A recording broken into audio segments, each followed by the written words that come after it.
Bonjour, bienvenue dans Cinébart et aujourd'hui je vous parle de Dunkerque de Christopher Nolan, sorti en salle le 19 juillet 2017, à savoir il y a à peine 2 semaines, et j'ai pas trouvé ça très intéressant malheureusement. Je vais essayer de faire rapide et concis.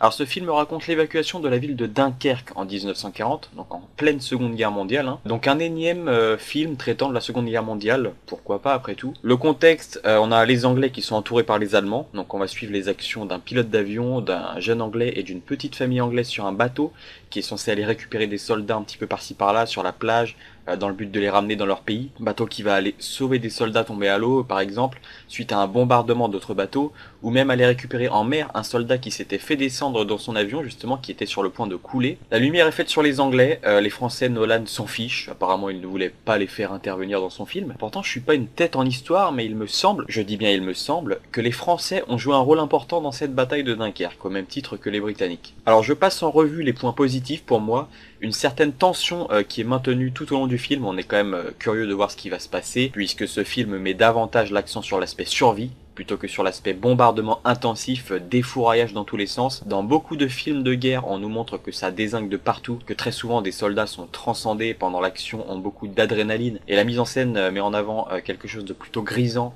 intense, voire même parfois un petit peu fou, un petit peu un défouloir quoi. Et là non, pas du tout, en fait c'est vraiment un film de survie. Les personnages vont tenter de survivre pendant tout le film. De tête, je me souviens pas avoir vu les Alliés attaquer réellement. Ils se sont fait attaquer pendant tout le film, ça c'est clair. Que ce soit en se prenant des balles, des bombes d'avion, en chavirant, en essayant de sortir d'un bateau immergé justement en train de couler, en essayant de sortir d'un avion qui s'est limite craché dans l'eau, avec le soldat qui va pas réussir à ouvrir son cockpit et donc qui est en train de prendre l'eau. Je vous raconte pas ce qui va se passer, vous verrez le film par vous-même ou non d'ailleurs. Du coup il y a une certaine tension dans ce film, je peux pas le nier, avec une musique de Hans Zimmer qui soutient cette tension, qui joue sur le tic-tac, sur l'aspect du temps qui s'écoule. Ça fait d'ailleurs pas mal penser à certaines reprises à Inception ou même à Interstellar, mais sans atteindre la qualité de la BO d'Interstellar. Ça il faut tout de suite que je sois clair là-dessus, loin de là.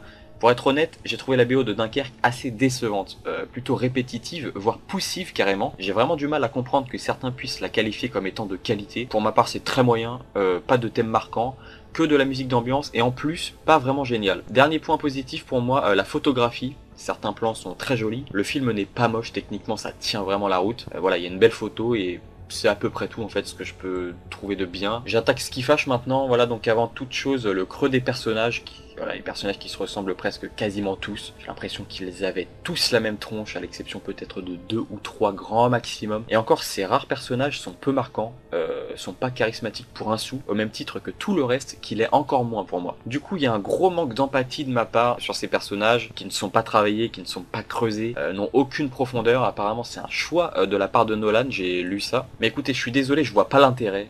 Ça a beau être un choix, je peux le comprendre sans pour autant l'approuver. Si on n'accroche pas un minimum au personnage, comment veux-tu ressentir de l'empathie, de l'intérêt pour ce qui va leur arriver? Pour moi, c'est juste pas possible.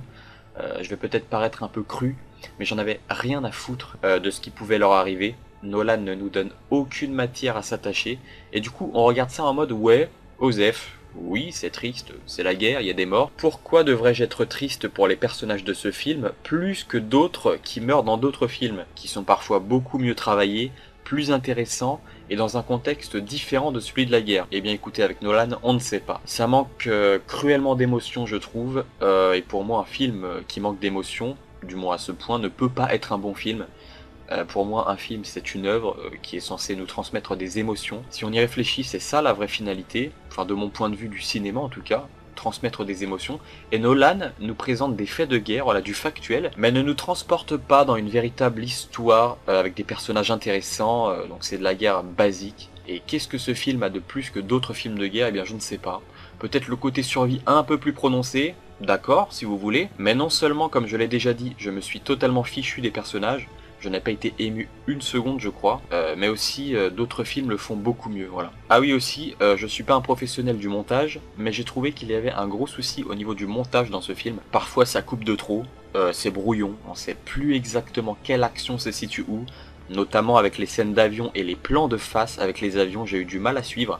Parfois qui était l'allié ou l'allemand, Peut-être que je suis un des seuls, mais écoutez, le montage de ce film me pose un souci. On te sort plusieurs fois de l'action avec ses coupures incessantes et maladroites, je trouve. Si vous voulez voir des bons films de guerre, moi je vous conseille plutôt d'aller voir des trucs du style La Chute du Faucon Noir, Il faut sauver le soldat Ryan, Platoon ou encore Full Metal Jacket pour ne citer que. Nolan, écoute, j'ai adoré Interstellar, qui est devenu un de mes films fétiches, mais là je pense que tu t'es foiré. Honnêtement, je pense que t'as voulu nous dire ouais, vous avez vu, moi aussi je peux faire des films de guerre, je vais vous en mettre plein les yeux avec mes belles images.